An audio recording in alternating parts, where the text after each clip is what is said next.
Pessoal, boa tarde de novo. Eu tô gravando esse vídeo pra gente falar sobre as revoltas nativistas no Brasil Colônia, tá? Que tá dentro do contexto da mineração, porque nós vimos que o Brasil Colônia passou a viver uma crise econômica grande após a expulsão dos holandeses na insurreição pernambucana, e a partir daí a coroa portuguesa passou a estabelecer novos caminhos através de novos recursos, inclusive quando descobrem os metais preciosos. No vídeo de mineração eu falo sobre isso.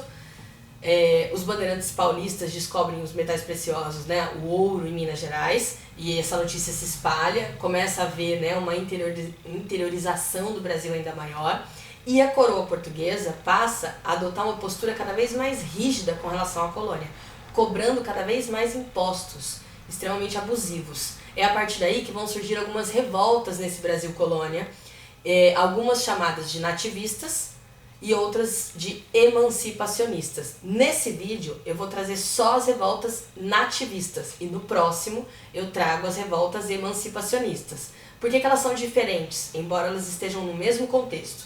Porque as revoltas nativistas, elas têm o objetivo de lutar contra esses impostos abusivos, por uma liberdade econômica, mas eles não falam em nenhum momento em liberdade política, tá? Em independência do Brasil Colônia. Não. Revoltas nativistas são com o objetivo de buscar liberdade econômica. Elas estão lutando por questões regionais, então a gente vai falar de todas elas. E, inclusive, nativistas, porque esses colonos aqui começaram a desenvolver um amor pela terra que lhes dava o sustento, tá? Então, por isso, nativistas, tá? Tem essa conotação aí, esse significado, tá bom? Com relação às revoltas nativistas, eu vou trazer as principais delas. Começando pela revolta nativista conhecida como Aclamação de Amador Bueno. O que foi isso? Aconteceu lá em São Paulo, tá? Por volta de 1640, 1641. Por quê? Com o fim da União Ibérica, nós já temos vídeo falando sobre isso também, que foi a época em que a Espanha, a coroa espanhola, estava dominando a coroa portuguesa, porque o rei português havia morrido sem deixar herdeiros e o herdeiro mais próximo era o espanhol, tá? Depois vocês assistam o vídeo também. Com o fim dessa União Ibérica, quando os portugueses recuperam, existe a restauração da coroa portuguesa, a restauração monárquica portuguesa, a coroa portuguesa resolve atender à pressão dos jesuítas contra o apresamento indígena, o que vai incomodar profundamente os bandeirantes paulistas, porque eles lucravam muito com a mão de obra indígena, tá? Não só porque eles conheciam o lugar, mas também porque trabalhavam para eles, tudo bem? Bom, os bandeirantes de São Paulo, então, revoltados com essa posição da coroa portuguesa, tentam formar um reino independente e decretar e nomear como rei o bandeirante Amador Bueno.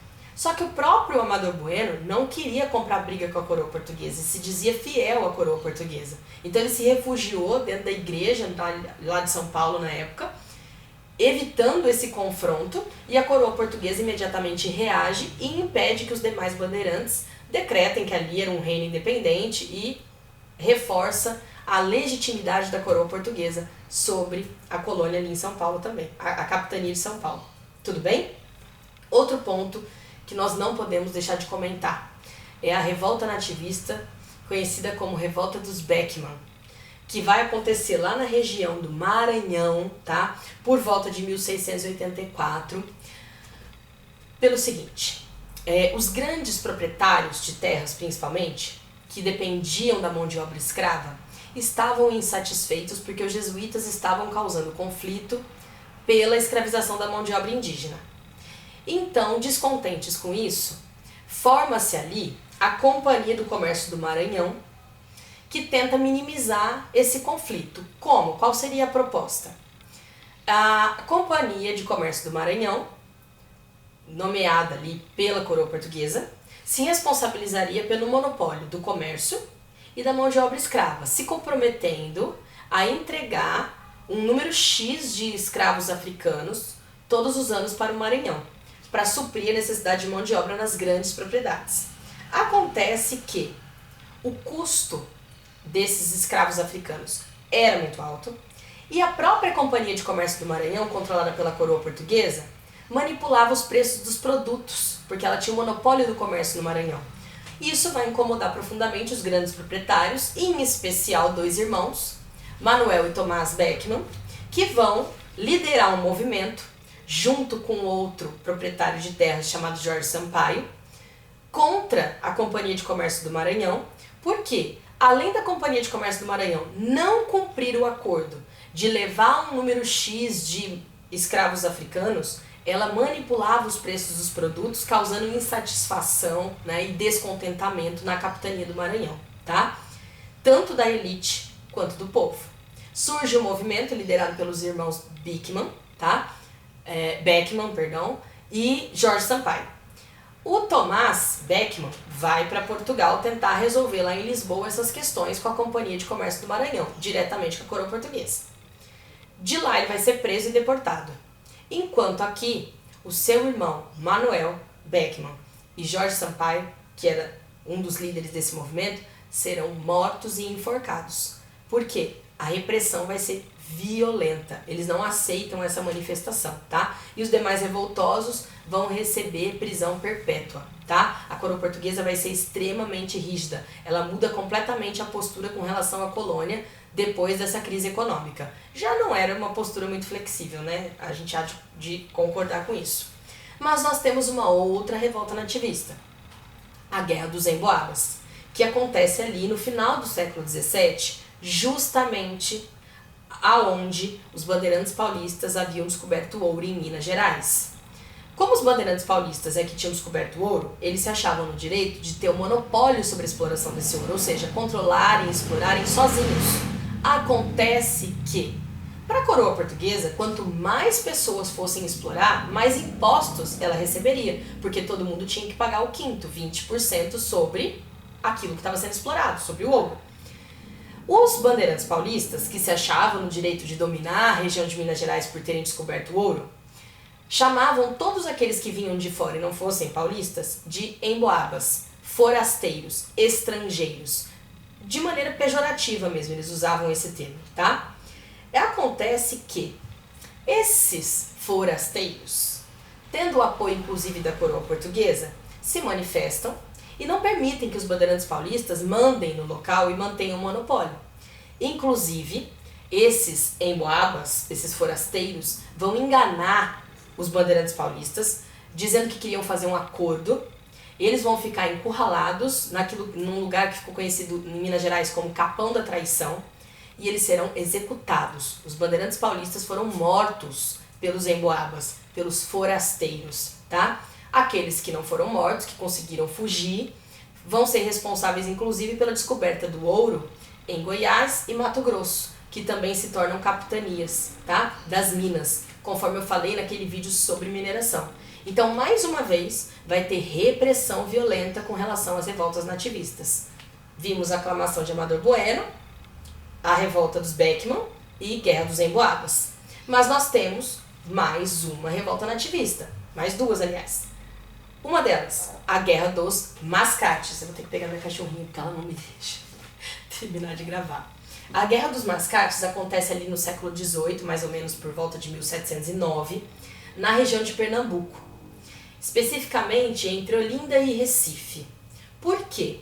Naquele momento do Brasil colônia, Olinda era considerada uma vila, era o centro político, e tinha poder sobre Recife, que naquela época era só um povoado, e que era considerado o centro econômico. Por quê?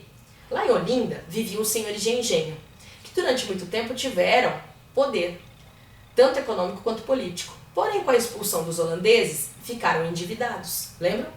Só que esses senhores de engenho entram em crise financeira e, mesmo assim, desprezam os comerciantes que vivem em Recife e chamam esses comerciantes de Recife de mascates, de maneira pejorativa, inferiorizando-os. Acontece que a coroa portuguesa, reconhecendo que Recife era um centro econômico importante graças a esses comerciantes, já que está vivendo uma crise econômica, resolve elevar Recife de categoria de povoado para vila. Então, Recife ficaria livre dos impostos que pagava para Olinda, o que vai causar um descontentamento absurdo nesses senhores de engenho, que vão se manifestar, surgindo assim a Guerra dos Mascates, entre os senhores de engenho de Olinda e os comerciantes, chamados de mascates, lá de Recife, tá? Só que, nesse conflito, a autonomia de Recife é preservada com o apoio da coroa portuguesa, que vai punir, inclusive, os senhores de engenho que se revoltaram contra os comerciantes de Recife, tá bom? É muito simples, viu, gente? Não é tão complicado, desculpa. Outro ponto para nós, a revolta de Filipe dos Santos, também conhecida como revolta de Vila Rica, que acontece lá em Minas Gerais, mais ou menos em 1720. Ai meu Deus, hoje eu tô engasgando sozinha. Por que recebe esse nome de revolta de Filipe dos Santos ou Vila Rica? Vila Rica, pela localidade, hoje Ouro Preto, Minas Gerais. Na época, Vila Rica. Filipe dos Santos, porque ele era um minerador português, que vai levantar um movimento contra a coroa portuguesa, porque lá em Vila Rica eles não estão aguentando a cobrança abusiva de impostos e eles são contrários às casas de fundição. Lembra que eu expliquei no vídeo sobre mineração que as casas de fundição foram criadas para impedir o contrabando? Porque o ouro em pó era fácil de ser transportado e contrabandeado. As casas de fundição obrigavam esse ouro em pó a ser transformado em ouro em barra e selado com o selo da coroa portuguesa. E lá os mineradores estão descontentes, justamente porque eles não podem fazer esse contrabando, tá? Filipe dos Santos é um dos líderes desse movimento. Se levanta contra a coroa portuguesa, querendo extinguir as casas, né, de fundição. Também descontente com esse quinto, que era 20% cobrado, tá, de todo o ouro extraído. Só que a repressão também vai ser violenta. Filipe dos Santos, inclusive, foi preso, enforcado e esquartejado. Aquilo que ele chamava na época de punição exemplar, para mostrar para os outros que ninguém poderia agir contra a coroa portuguesa e sair ileso, tá? Essas, então, foram as revoltas nativistas, que são aquelas que têm objetivo de liberdade econômica, contra os impostos abusivos, contra essa postura rígida da coroa portuguesa com relação a essa cobrança de impostos, tá? Eles não falavam em liberdade política em nenhum momento. Tudo bem? Eu vou parar aqui esse vídeo e o próximo vídeo eu vou falar só sobre as revoltas emancipacionistas.